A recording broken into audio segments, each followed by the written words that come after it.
monkeys.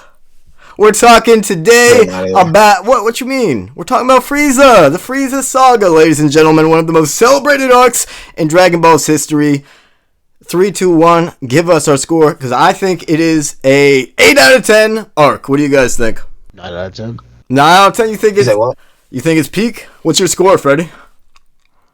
Yeah, this is peak. Yeah. Best arc in fucking Dragon Ball, so 9.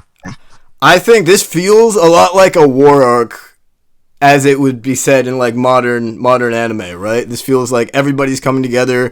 You feel the danger. You feel Frieza as this insurmountable threat. It's a lot of interesting parties going on, doing crazy shit, and it's certainly way better than everything that came before. It's also like a different style of writing because, I mean, half the time you're not even dealing with Goku. You're dealing with Vegeta for like the first act and most of the second.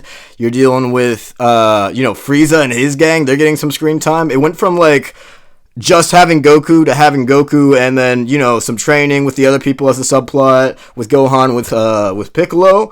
And now it is just like there's 4 different subplots running around and they're all super interesting. Do you think it's a little interesting that both of these past 2 arcs of Dragon Ball Z start off with basically an alien origin story? At first it's Raditz and it's Goku and it's Vegeta for the start of the Saiyan Saga, and this time we get Kami and Piccolo, how they came to Earth. And they came to Earth in basically like the same type of way. Like their planet was dying, so they were sent to Earth Superman style, basically. I don't know. I was also rereading a little bit of the Saiyan Saga. Krillin says that Vegeta would never see the light like Piccolo.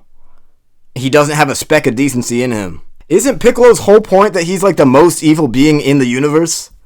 Like he's evil incarnate? No. He's Kami's evil side? Nah, not necessarily. That's what they told us. Kami's evil. No, mother. Are you gonna be finished? yeah, go for it. But that's because he's not necessarily like evil in a sense. That's like a simplified way of putting it. Yeah. He was more of just like a big collective of all of Kami's most negative traits. Okay. So, and Piccolo himself didn't necessarily inherit any of that. King Piccolo did, but Piccolo himself, not really. He was just following in the mold that he thought he needed to be in. Interesting. Because let's be honest, he spent some time with Gohan in a forest and instantly wasn't on that type of timing no more. So he wasn't really on shit to begin with. Yeah, that's what I was thinking the whole arc. I was like, Did I miss something with that? So, okay. Is he just like an average person that has like evil biases then? Is that it? I don't know. He might be a little bit worse than the evil person. But he wasn't that bad, like, I feel like you. Overall. Gotcha. And apparently the whole time they were fighting, Frieza was listening to Vegeta getting his ass beat, bro. Bum Vegeta just getting knocked up and down the street by Goku and the rest of them, bro. It's kind of interesting because there's this huge power gap between Frieza and everyone else in the universe, apparently. But like knowing the rest of Dragon Ball, I'm like, man, Frieza, don't you like in one arc get sliced in half in like 2 seconds? Someone that came from the future. Yeah, but Goku can barely defeat Frieza as it is now, right? He had to go Super Saiyan to do it, bro. And then he was beating his ass. But before that, no. And you're telling me that Trunks is like 4 times stronger than Goku? I don't think so, right? There's no way. Yes. Trunks is stronger than Goku on He's Namek. stronger. He's not like crazy. Refutable. I don't know. Yes, it truly is. Frieza came back, like at bare minimum, Frieza came back just as strong. He came back stronger because of his cyber, like his enhanced. Right. They tell us this. That's the point. But yes, Trunks came back and fucking sliced him in half. Yeah. Cut him into many pieces and blew him up. He's stronger than him. It's just that simple. I have another question. I have a few questions when I was reading this, and you guys are the experts, so you can answer them for me. Can Goku and the rest not telepathically communicate with each other at this point? Because I remember later on in Dragon Ball, Piccolo can communicate with Goku telepathically. That's how he talks to him during the Broly fight.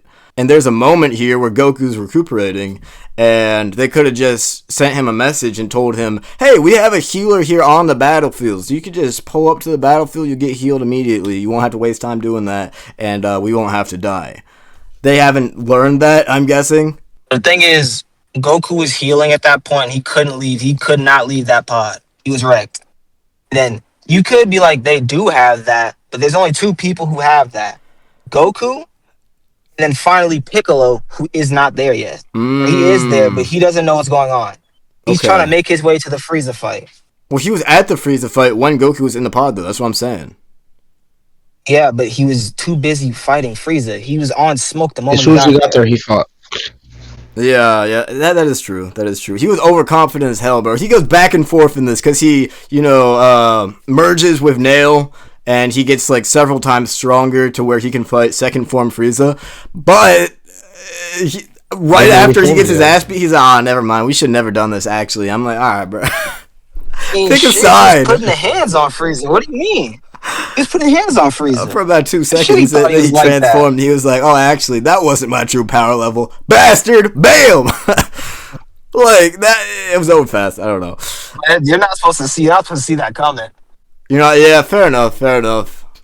My favorite aspect of this arc is how it feels like super dangerous because you have Vegeta just going rogue. He wants smoke with everybody. He doesn't give a fuck who you are. He blows up the Namekians. He blows up Frieza's men, who he is supposed to be allies with at this point. And he's going after Krillin. He just wants the Dragon Balls on Namek to, restore himself and get immortality because he thinks it'll make him so much stronger. And that's another thing I question because if he had immortality, he's learning about the Zenkai boost during this time, and he knows when he's searching for the Dragon Balls that the way he's gonna get stronger is by having near-death experiences. So much so that later in the arc, he literally purposefully gets Krillin to stab him through the chest so that he can have a near-death experience and come back stronger. So if he had immortality, wouldn't that just put a limit on his strength? Wouldn't it not actually make him stronger? It depends on how you would word immortality. Because if he just wasn't allowed to die, he still took damage. He could have a Zenkai boost. Okay, interesting. Drin, you agree with this? He was interpreting that shit. That's how it works. If you can't take any damage, how is he ever gonna get like the Zenkabu strength? I guess no one's And ever if really he can, then Yeah, no one's ever gotten immortality in Dragon Ball, I don't think, right? Like, at least through the Dragon Balls. Damn. But it's interesting that he's so determined for that. He thinks, like, if he has immortality, he's gonna just be able to beat up Frieza, which just doesn't seem right to me. He'd get there eventually.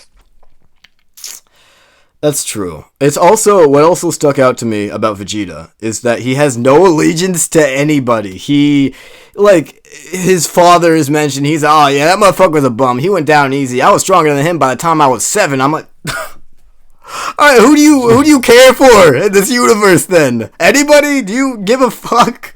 It doesn't seem like it, He's just going around beating the mess out of everybody that he sees. He's going after all the Dragon Balls, including the ones that obviously Krillin and Gohan and Bulma are accumulating. I remembered Bulma doing something this arc. She really doesn't. If there's the worst character use in this arc, I think it's Bulma, because she spends like 90% of the runtime in the cave. I mean, the Dragon Radar helps them out so much. They didn't really need her for that, right? they brung her. They didn't think it would be like Frieza and all these people going there. They thought it was just gonna be the calm Piccolo people in their eyes. Yeah. Piccolo people, it's crazy. What the fuck you mean by that? Okay, Namekians, that's but wild. they didn't. Hey! I know they're Namekian, but like, bro. Alright, I'm not gonna do this. Said Piccolo people, bro. What the fuck? Bro. They didn't know what they were called. Fuck no. Yes, they Yes, did. the fuck they did. Kami That's literally the explained it in the fuck damn match. prelude.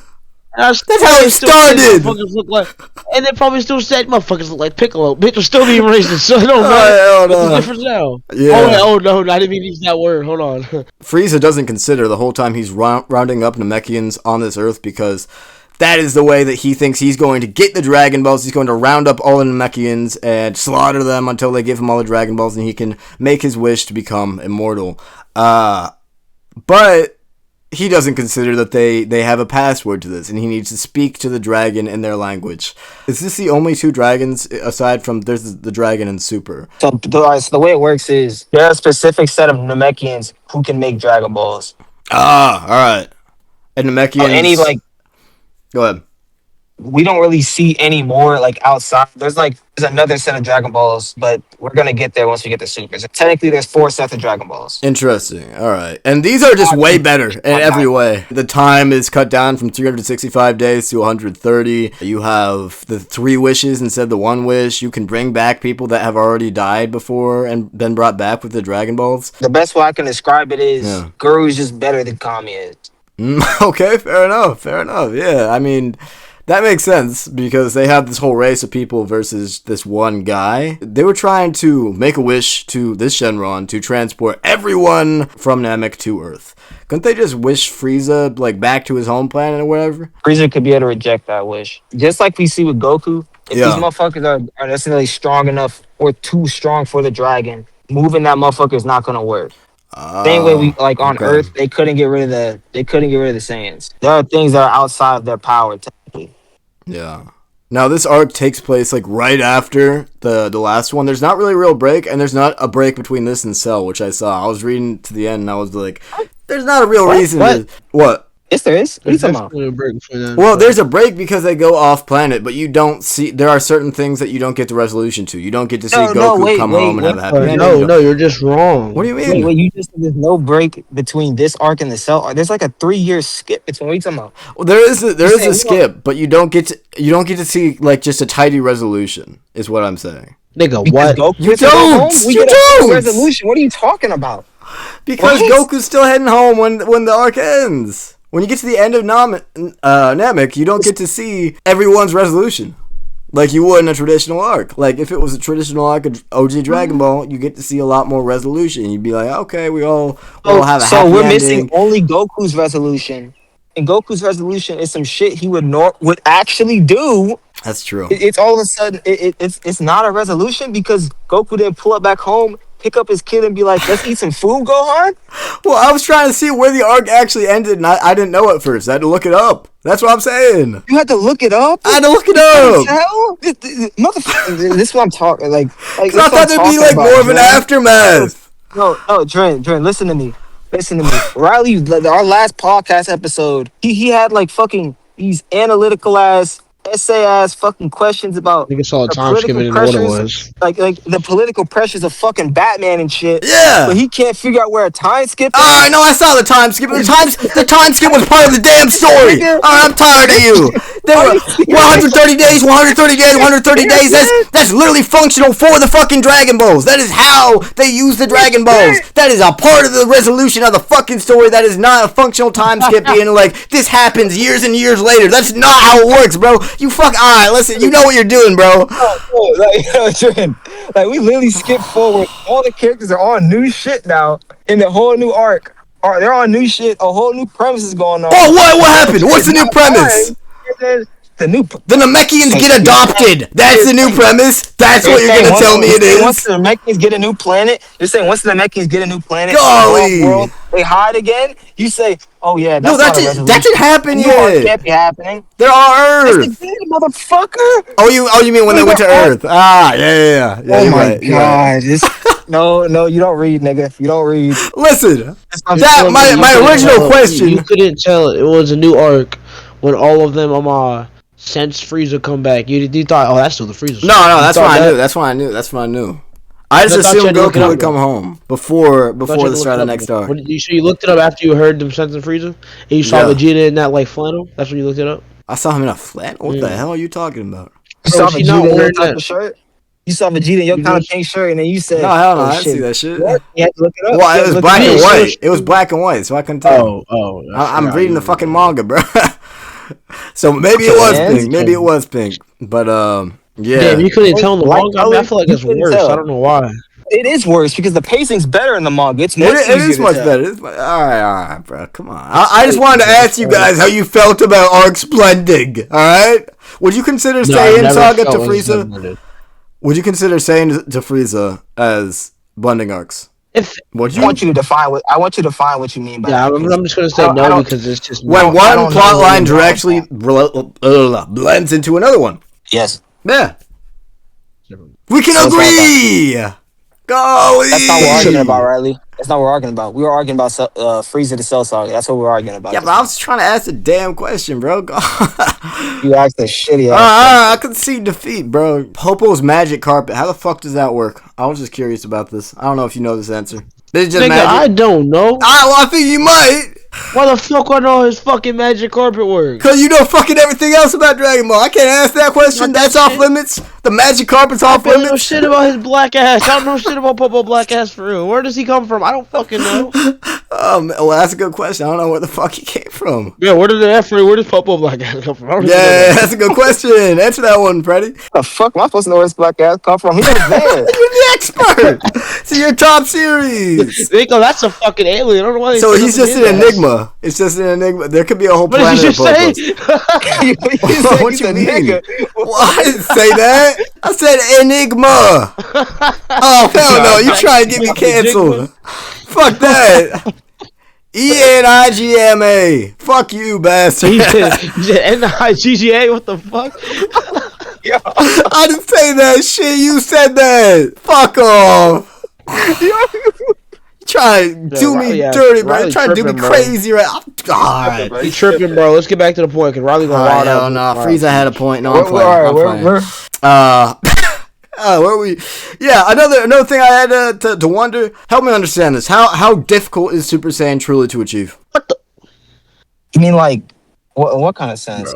Because like at the time, at the time, because we had those other Super Saiyans from Super who just did it pretty easily, and now here it's like a legendary thing. Like no one's ever done it before, but I know Vegeta and Goku do it, and their kids do it. So I'm like, well, all right, I'll put it in basketball terms. Yeah, you know how Oscar Robertson was like, first person, average triple double and shit. It was easy for him. Now you see like Russell did it, Jokic did it. Luka. It's like the more and more you get on, the easier it gets. So it's like he paved the way for everyone else to do it because they understood the method. I wouldn't say they understood the method, but it just got easier. I don't fucking know. I feel you. Yeah. Does it change your personality? Because Goku's like so different. So the first stage of Super Saiyan, it does change their personality. It makes like Saiyans more naturally like more aggressive and yeah, he was like, go on. I'm like, damn.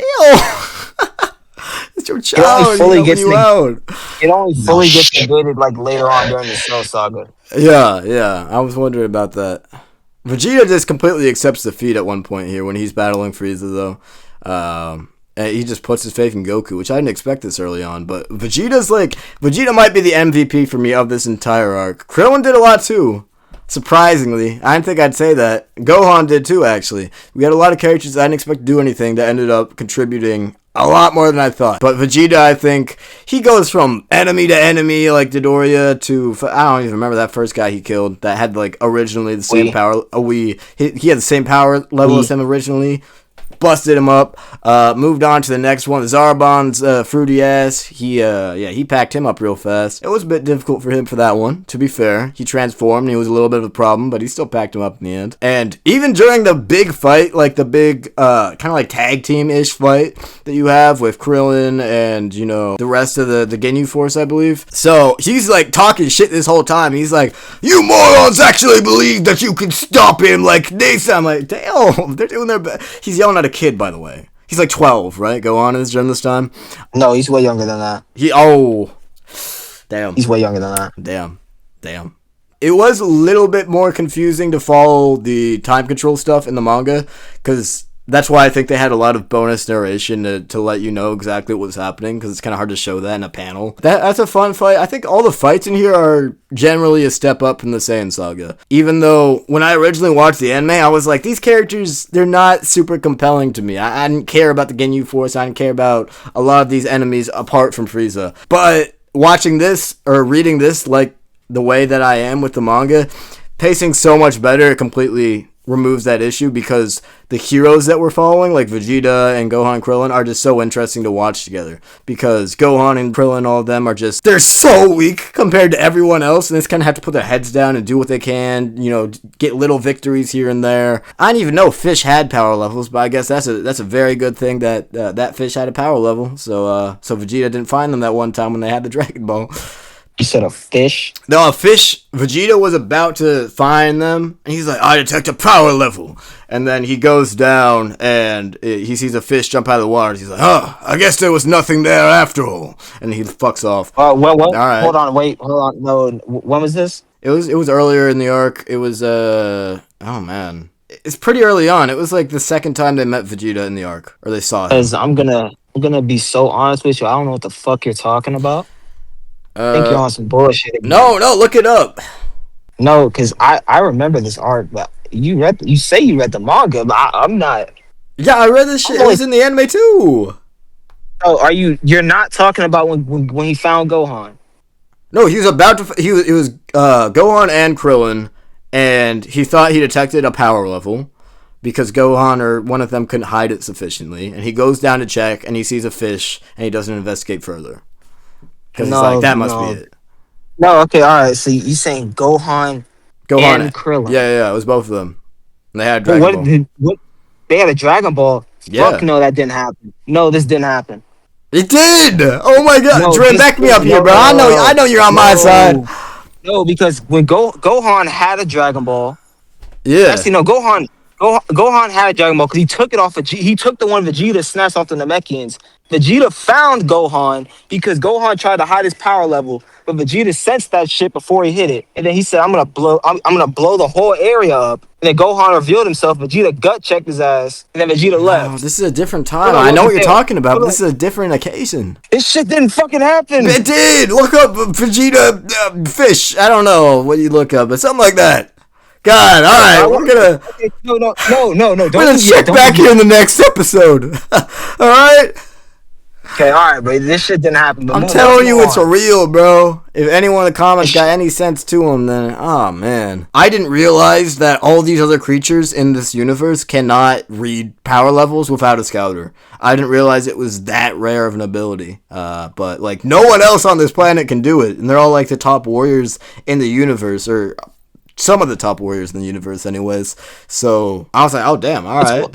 It's mostly just Frieza's, man. Oh really? So everyone else can do it. They're just they're just ass. No, I'm saying that the Mechans were capable of reading power levels. Oh yeah, you're right. You're right. Yeah. But like none of the Ginyu Force can do it. So how do you feel about the true potential being unlocked here? Because I like it as a concept, but I wish. See, it's tough for me because generally in Dragon Ball, I like you to earn your power ups, you know. But they didn't have time for that. But I kind of wish they did at the same time. Like the Namekians talk about how they have this system for warriors to earn the Dragon Balls through good deeds. And I'm like, this was something we would definitely have explored if it was an earlier arc in Dragon Ball. But because so much is happening here, we don't have time for that. Would you guys have preferred that we spend some time on that? Or you're like, fuck, I don't care about that? I give a fuck about that shit. Okay. I give a fuck. I'm going to be so honest. Yeah. Like it could have been valid if the arc was slower paced. Right, it's so fast. Yeah. But with the pacing of the arc, we don't have time for that shit. And to top it off, Gohan already has crazy potential on his own. So we don't need to go through an arc. We don't need this. We low-key don't need him of all people. Yeah. Being this slow paced, like learning. Not really say learning, but having to be like, oh yeah, we're gonna unlock your potential short. You're gonna level's gonna be slowed down. We don't need that from Gohan. We've already seen his power jumps high and jumps fast. I agree for Gohan. But also it kind of felt like they were so underpowered that they needed that, like, desperately to keep up at all. I'll have to judge it when we get to Cell Saga, whenever we do that. But I think after this point is when the power scaling gets kind of fucked. Because you can't get much stronger than Frieza without it getting ridiculous, you know? And you have to. The story makes that necessary. I agree, and I also disagree at the same time. Okay, hit me. Because on one, like, the only way I could say, like, you could be like the power scale kind of got messed up is when you speak of overall, because they start like fucking blowing up planets. Yeah, and it's hard to relate to that. But at the same time, power cliffing has always been in Dragon Ball. That's just natural. I agree. I noticed it in the Saiyan Saga a little bit too. Like from the very start, from the moment of Dragon Ball's conception, even before like it got visually ridiculous, like how it is now. power cliffing is like Goku. From the moment we see him, he's training. He's already like breaking past these limits that Master Roshi puts on. One of the strongest guys in the world, by the way. He's like, oh shit. Right. And Goku trains for a couple months. Master Roshi fights him. He's like, God, he's strong. And then the next time we see him, like for the next tournament, we see another motherfucking Tien's bald ass. He pulls up. Tien's putting in hands and putting in work. Yeah. And Roshi's like, holy shit, these new, well, I was about to say new niggas. Fuck it, I'm gonna say it. These new niggas putting their work. Yeah. And now Roshi like, they're stronger than me now. Right, that was one of my favorite moments in OG Dragon Ball, yeah. Then the next arc after that is literally King Piccolo, who's cliffing already against it. Pretty much every arc of OG Dragon Ball already had like escalation thing. So that's just Dragon Ball's whole like identity. Yeah, but they went a lot in this Frieza arc, bro. Because like when they start off, they're strong, but they're like strong for Earth and like sort of planetary standards. But now they go to like fighting basically the strongest being in the universe, and it's like, wow, that's a big jump. You really had to make sure that you had something like Guru in here to just make them busted, you know. Now, if I was gonna analyze Vegeta here real fast, because I think he is one of the most interesting characters in this arc. Goku's very interesting as well, I think, for one of the first times here. But Vegeta kind of confuses me a little bit, because he only cares about himself and making himself stronger and more powerful and the best, because he needs to make himself certain that he deserves to have his pride, because his pride is his whole identity. He doesn't know how to live without it, right? He doesn't know if he can live without it. And a lot of this arc is about him accepting that there are going to be people who are more stronger than him, and he just has to work towards that instead of just being upset about it, basically. But what does he have allegiance to, if anything, besides his pride at this moment in the story? So the best way I could put it is, this arc wasn't really like showcasing him losing any allegiance. It was just showing us like what he truly was from the very beginning. He was never loyal to Frieza, and he or also even the Saiyans. Honestly, he didn't care about the Saiyans at all either. Right. Even his dad, he was like, fuck that bastard. Actually, he was weak. Like, and Vegeta's whole thing is like he's trying to like figure out his own identity and like his own like grips with strength. And Goku himself is like the biggest. He's the second biggest hurdle before he goes Super Saiyan. Frieza was number one. Yeah. And every single action Vegeta has taken, and not in the Saiyan saga and this saga right here, has been one goal of beating Frieza, strictly because he wants to regain his agency. Gotcha. Like the person Vegeta was shaped and molded by Frieza outside of his own will. He was still a terrible fucking human being. That's non-negotiable. He was terrible. Still is. But it's like he also had no choice in the matter whether or not he wanted to be that way. He enjoyed it, but he had no choice in that matter. Interesting. Okay. Dren, are you still with us? He might. I'll tell you what happened. No, I'll tell you what happened. All right. Yeah, I was talking earlier. No. I got gold. I sneezed. Well, I did technically, not but the word. I sneezed, snot came all down my damn nose. God damn. Oh. And like my nose is going crazy. I want to grab some damn medicine, Vicks. Like I've got a whole lot of shit that came back. That's why I came back as soon as Freddie said, "You want me to explain or I'll go?" I don't know anything y'all just said in the last 5 minutes. Oh damn! All right, don't worry about it then. I think I have a clue what you're talking about. I have a clue, but I don't really know. Okay, we're done with that topic, so we can just move on. That's fine. So you respond. I forget the question at this point. Just move on then. Yeah. You were talking about Vegeta like seeing Frieza as his biggest obstacle, then Goku after he turned Super Saiyan, he's trying to find himself as a person. I didn't say anything like that. I was saying that he has no allegiance to anybody except his own pride. Wait, hold on. No. Jura's listening to what I was saying, though. Yeah, okay. Yeah. I know what you said. All right. I know nothing. I don't know what Riley says. Alright, man. I mean, it's fine. Yeah. So, the fight with Frieza is so fun here. I think this is pretty easily the best fight in the series up to this moment, because, you know, he's biting on his tail, he's throwing him around, he has the trick with the Kamehameha that he delays in the water to make him think that he's bursting out of the water, and then he's bursting over here, but it's none of the two. It's him going fucking behind him and beating his ass.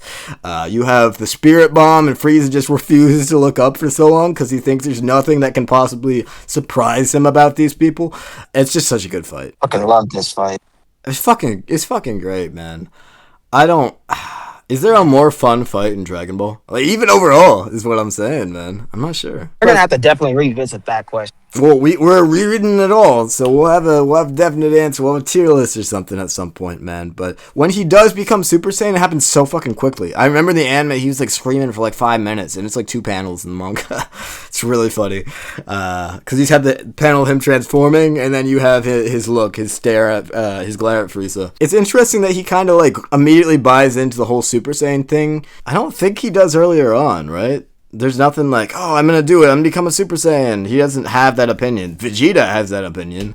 And maybe it's imprinted a little bit on Goku, but Vegeta's like, it couldn't possibly be Goku because, number one, he is a lower class warrior. And number two, he has to be someone who has hatred in his heart or in his soul. It has to be a natural warrior. But Goku, like, kind of changes that legend when he's monologuing about it to Frieza to be like, it can only be a warm-hearted person who's the same. He makes up his own legend mid-fight. I thought this is crazy, bro. Speaking of Goku's monologue, between the manga and the anime, those two speeches are two very different things. Oh, I know. Yeah, it's an iconic speech in both versions, but it's very different. I was doing research before this episode, and at one point in the anime, they have him say, I can't let anyone down here. I have to fight this guy and defeat him so I can save this person, this person, this person because they need me. Apparently, Toriyama himself did not like that speech as an addition because he's like, Goku does not care about that as much as he cares about fighting somebody who is strong and powerful. So he's a little bit self-serving in that way. Do you see Goku as this hero that's trying to save everybody?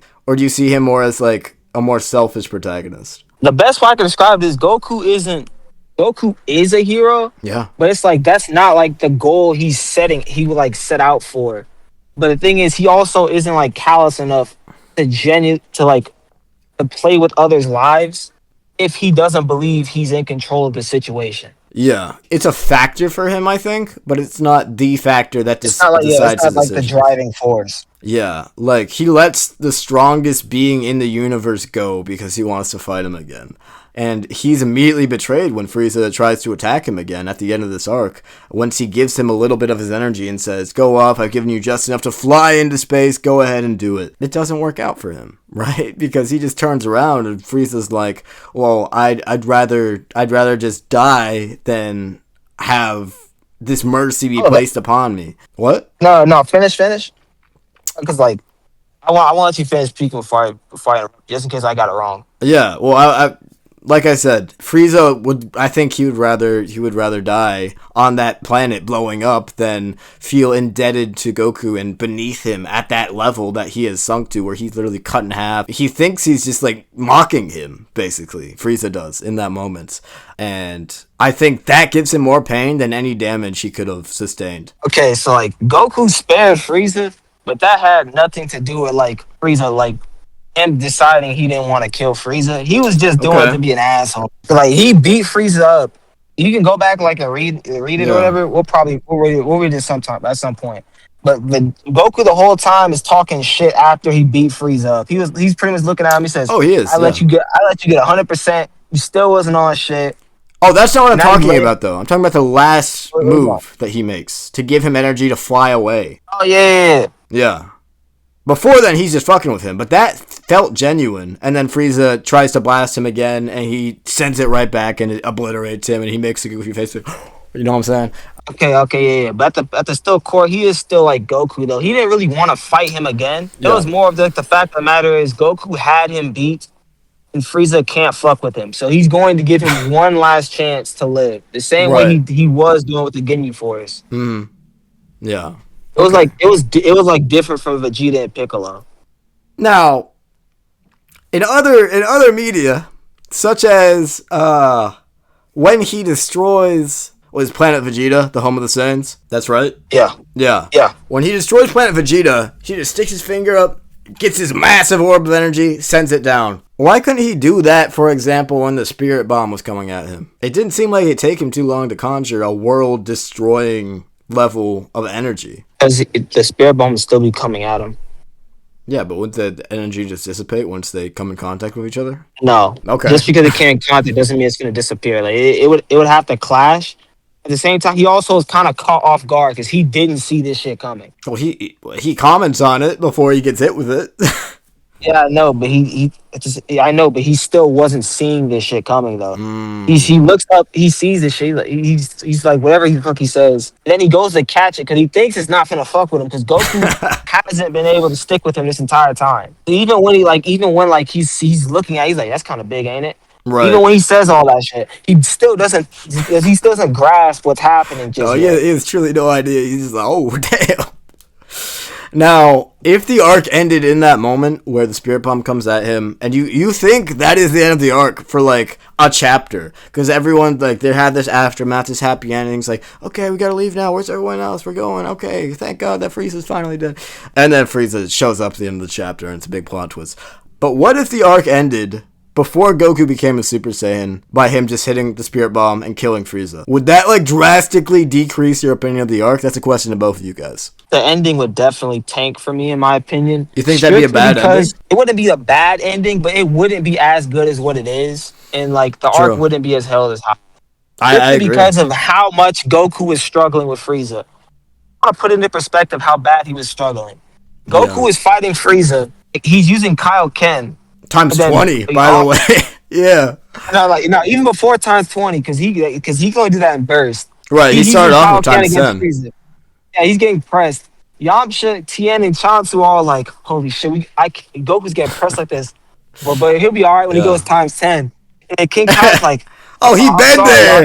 He's already there. Oh, shit. Yeah. Goku's on the back foot hard as hell. Goku's pulling out every fucking trick he got. Yeah, he was truly struggling. That could possibly work. Hey, but when he shows up that first time to fight Captain Ginyu before he gets body snatched, because that's a whole... I didn't even want to talk about that for real. I mean, it was fine. It didn't overstay its welcome too much, but I'm just not a big fan of bodies, like, exchanges. I don't know. I don't care. When he shows up and he's fighting Ginyu, it's so fun because he's so clearly outclassing fucking everybody there. He's training when he's on the ship, and he's putting himself through the Kekai Genkai, like, over and over again without even knowing what a Kekai Genkai is at that point. Crazy sentence. What? He just said a Kekai Genkai. Nigga talking about Naruto. Oh, fuck. What am I saying, bro? Oh, my God. I did say that multiple times, didn't I? Yeah, you did. I meant the Zenkai. Alright, you know what I meant, bro. You know what I meant. Basically, he's killing himself to get stronger, bro. But he gets so much stronger. Because he could barely hang Vegeta, and when he gets to Earth, he's, like, outclassed Vegeta, like, so much. Or, sorry, when he gets to Namek, he outclasses Vegeta so much in that arc. And that's with Vegeta improving, like, astronomically as well. So what the fuck was he doing on that adventure over there, bro?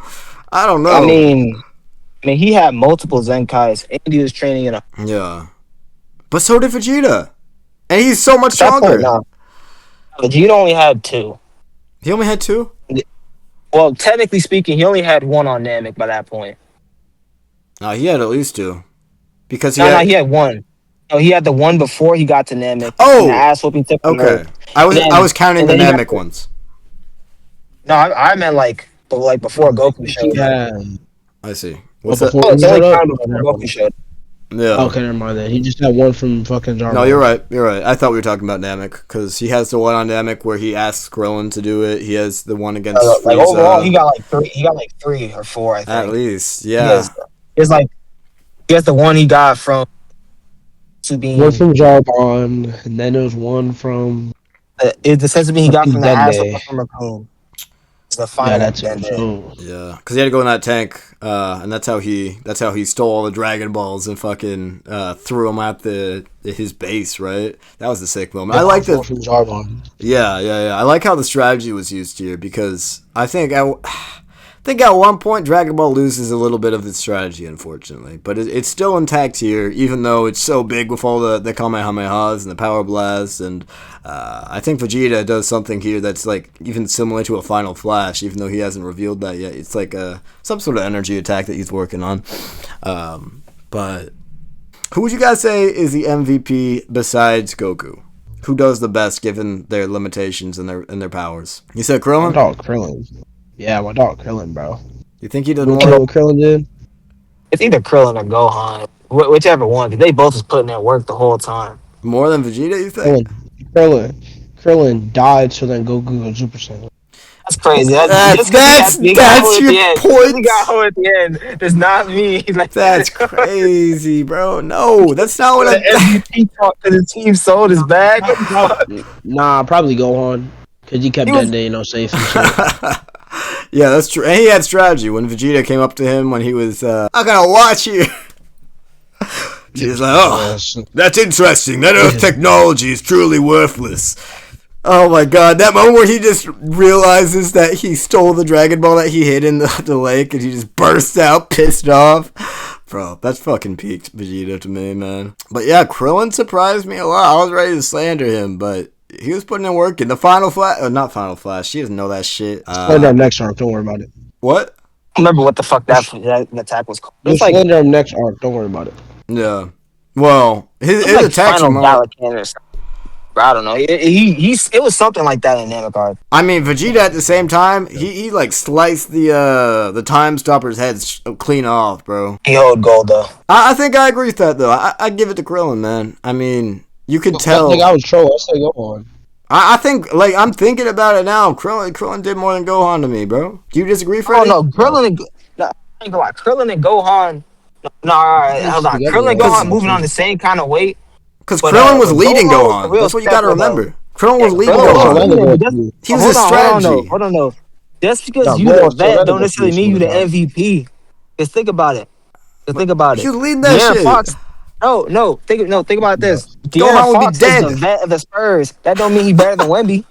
So correlation at all. Alright, bro, and I'm saying in this specific situation, Krillin eclipses Gohan in terms of his usefulness. Eclipsing? No. They were on. No. He can't eclipse him when they were doing the same shit. The only time they split up is when Krillin went to go to Guru's crib, and Gohan went and found a Dragon Ball. Bro, without Krillin, and then he secured it. Gohan would never got that power up. By the way, he would be dead. Okay, then without Gohan, Vegeta would have pressed Krillin. He would have done more than press him. They would have never got. Then they would have died without Gohan. Because Krillin wasn't finna step on shit. Krillin wasn't stepping on shit. Dende also an MVP. You all be fucking about Dende. I forgot about him. To give MVP, that's like giving Sakura a fucking MVP during the pain arc. She healed. Do that. No, I'm not saying he's MVP. We'll do Naruto at some point. You can join us when we do Naruto. I don't want to get started. You want to get activated right now? Riley's just sorry as fuck at Naruto. No, but if I reread the whole thing, I'll know it. Just like I know Dragon. No, now, if the final scene with Goku and Frieza was repeated today, with their current development in like Super and the rest of Z, do you think Frieza would have just taken the energy that Goku had given him and left? Has he developed to that point? Current Frieza right now, yeah, he might take that. Actually, that's what I was thinking. He's gonna because Frieza's learned and grown from all that shit. Even when he's come back in Super, he's learned to take his L and get his back later. Right. Yeah, that's what I think. Because if you look at the end of the Broly movie, for example, he just leaves him. He's like, yeah, I'm not gonna mess with that. Actually, I know better. But I guess he has to have that first moment of learning to get to that point. So it's hard to say. I can't wait till we get to Super, actually, just so we can speak about how Frieza grows. Choices he makes and how different are they. Yeah. Now, Super, you'll see a Dragon Ball start capping on some shit. Fucking beers. Frieza no fear beer smashing bullshit. Shut the fuck up. They just made that shit up randomly, bro. They don't know about any of that. Oh shit, my bad. No. I'm sort of familiar with Super, but like I didn't know about people were saying shit of that nature. But yeah, they were just capping on a lot of shit over there. They didn't even know what was gonna happen, so they put it in the story, inserted that bitch. I'm saying that's a W retcon though. Okay, interesting. I know. What does the moment with Goku and Frieza do for Goku's character, in your opinion? Do you think that he is regretting his kindness at all? Because he's shown mercy to people before and it's always come back to bite him? No. Not even for a second. No. Goku doesn't regret like showing mercy to his enemies, considering the fact he still does it. Yeah. He thinks of it as like a case-by-case basis. Interesting. What do you think about that? Do you think that's an interesting Extend that aspect of his hand. character? Do you prefer that part of his character versus the alternative? Because I know that pissed people off. I feel like that, like that's like for the, like that, like that's for the best for Goku. His character like went around like to progress to that point where he doesn't just outright kill motherfucker. Like Right. that, like him offering that chance, even if sometimes it is selfish or not selfish, like him still letting others live. I feel like lets his character keep going. Like if he decided just to kill people, if Goku's character like kind of like concluded, I guess, where Yeah. he just kills people, he doesn't offer that second chance. I feel like his story was kind of null and void. Interesting. All right. Would you give him a pass because he's in the Super Saiyan form for the first time, or if he did just like say, all right, no, Frieza, I'm not doing that shit for you, bro. You killed too many of my friends. You've done too much damage. It's not happening this time. Would that be out of character for him, or could that be justified? That very moment, Yes. it actually would have been. It definitely would have been, especially with the way how Super Saiyan works. Right. The I thought so Goku actually too. taking back control, even with how aggressive he became, is actually a great character beat. Yeah, I think so too, because it shows that kindness is his dominant strength, and it's coming through even all the aggression that has overwhelmed him so completely here. I'd ask you guys what your favorite moment of the arc was. What made this a 9 out of 10, like nearly a perfect arc for you? But I think I know that it's just the Super Saiyan, right? The best moment, but there are all low key too many moments for me in this. There's a lot of good ones. Like I like the strategy that Goku used against Frieza with the Kamehameha under the water. I like Vegeta just going after everybody and showing no mercy, but having to work with them for the first time, showing like his character isn't just as paper thin as we might have thought originally, just like a space invader. Another strong moment is when Vegeta like completely dropped his pride. He straight up begged Goku with tears in his eyes to kill Frieza. I was gonna talk about that. I completely forgot. Yeah, I love that moment because that's the moment where he realizes just how much distance there is between him and everyone else, and that's what, not everyone else, but him and Frieza, and how he actually needs Goku's help because he's surpassed him. And you get the monologue through the text. It's not even a monologue because it's no character saying it, but I think it says something like, "Here for this one moment, the great Vegeta cried." And it's this moment of just absolute weakness for a character who has been just completely composed of pride and taunts and everything like that up to this moment. Man, that's tough though, because he really got the shit kicked out of him for that moment. You know what I'm saying? Like, he was beaten so thoroughly up that just felt really impactful to me. And Krillin dying, did that hit you guys emotionally, or you're like, oh, he's coming back? I'm not gonna lie, I didn't think Krillin was coming. Really? No, because at that point, if Earth Dragon Balls can't bring him back, we have no idea about how the Namekian Dragon Balls are going to work. So Krillin at that That's point true. is functionally dead. That's also the most entertaining part of the aftermath to me. Them working out what exactly to wish for to accomplish the best results is interesting. I do think, like, now that you've explained to me how it works, how they couldn't just wish Frieza off planet, I think they came to the only decision that they really could have, which is, bring everyone else back to Earth, except for Goku, because Goku is resisting the dragon. He's already powerful enough to do that, apparently. Yeah, he said, I'm not doing that shit. Does Frieza's power level remain pretty constant from what it was earlier and what it becomes later? I feel like he doesn't grow that much. Oh, wait. What do you mean? What do you mean by that? I mean, basically, from the time that he eliminates Planet Vegeta to now, it seems like his strength might have diminished, if anything, right? The best way I can put it is, Frieza's strength hasn't moved strictly because he was born with all this power. Yeah. And he's not normal compared to the rest of his race. He's described as not normal. But if he could easily defeat, or not even defeat, if he could destroy a planet just by raising his finger in like 5 seconds, but now when he tries to destroy a planet, he actually fails to do so. It explodes in they say it's 5 minutes. It's not fucking 5 minutes. So it's 5. But how is it 5? The shit just happens very fast in Dragon Ball. I guess. Regardless of how much shit has happened, It's going slow. Everything just happens very fast. That was like 10 episodes in the anime, right? It was probably more, but probably I'm still more. saying it was 5. Talking about It was 5, bro. No, It's 5 minutes in time. It's 5 minutes, regardless of how much time outside. gotcha. Okay, interesting. But the only reason why that happened was he's taken so much damage. He was so fucked up. It was the blast didn't come out right. That I guess that makes sense to me because he was just like startled as well. Well, he was just offended, honestly, more than anything. What makes this arc so much greater than the Saiyan Saga to you, besides Super Saiyan? Do you think the characters just work better here? Because that was what stood out to me the most. That's why I would put this above the Saiyan Saga, just because you have so many subplots of these super powerful people just going around this map, having to avoid them, engaging with the Namekian culture as well, finding out about how they can, use... It's like a puzzle, but it's also a huge war at the same time. And in a way I really enjoyed. What? The way I can describe it for you is the Saiyan Saga took all the plot points, or I'm sorry, the Frieza Saga took all the plot points from the Saiyan Saga that everyone enjoyed, pretty much kind of colluded them and finished them up in this Frieza Saga. Yeah. It kept those same kind of plot points that we were all liking and looking forward to. Mm-hmm. So in reality, the Frieza Saga in itself is kind of just a step up from the Saiyan Saga off of that principle alone. Also, just the amount of characters it works with, and it works with them all so well. Everyone has a good character moment here. I don't think there's a single... Well, Bulma doesn't.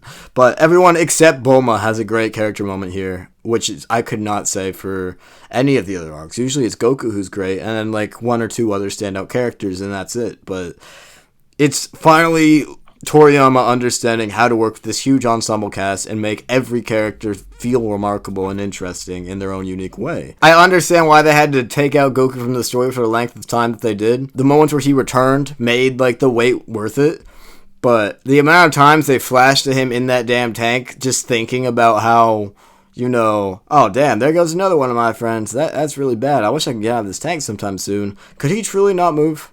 That's what you told me earlier? He had no choice. No, the thing is, Goku was debating on getting out of that shit earlier. But every time he was going to get out, something else happened to where he could wait to stay in.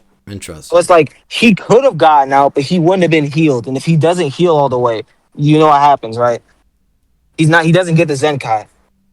Oh, is that how it works? You have to heal completely? I didn't know that. Yes, you have to. Yeah, you have to heal completely for yourself to get the Zenkai. Oh, shit. You can't be recovering.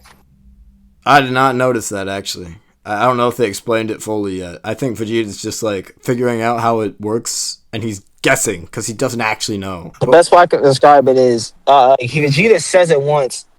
Like, in the Frieza Saga himself, he says it. A Saiyan needs to fully recover for them to get the Zenkai. Sure. Which is why he doesn't realize it. Right. No, I get it. They have to touch death and then fully recover. Well, why didn't the other Saiyans ever, or did they do that? Why wouldn't they? They could have. Can they harm themselves and then bring themselves back? I mean, they'd have to recover for that. Yeah. They'd have to recover for that. Did they not have the tanks? Frieza had them. I don't know. The Saiyans might have had them, but only certain Saiyans would have had access to them. Gotcha. At the same time, most Saiyans aren't going to be touching death to that level. Right. That's not common. They just go great ape if they're actually finna get their ass. All right. Well, if you have any closing thoughts, hit me with them right now. But overall, I really love this arc. I think the format is the most fun I've ever had with Dragon Ball up to this point. I don't know if I've ever actually gone through this arc fully, because I watched the Dragon Ball Z version, which was just terrible pacing. And I think I might have skipped around a little bit because there were some character beats that I didn't notice, and I appreciate it all the more for it. And it just feels like a really complete story and feels epic. And I don't know, there's nothing more I really could have asked for from this arc. I think I've had all my questions answered. But what about you guys? Do you have anything more to say? I don't have anything more to say that we have time to discuss. Gotcha. I see. Oh shit. Well, see you guys next time on Slandertime.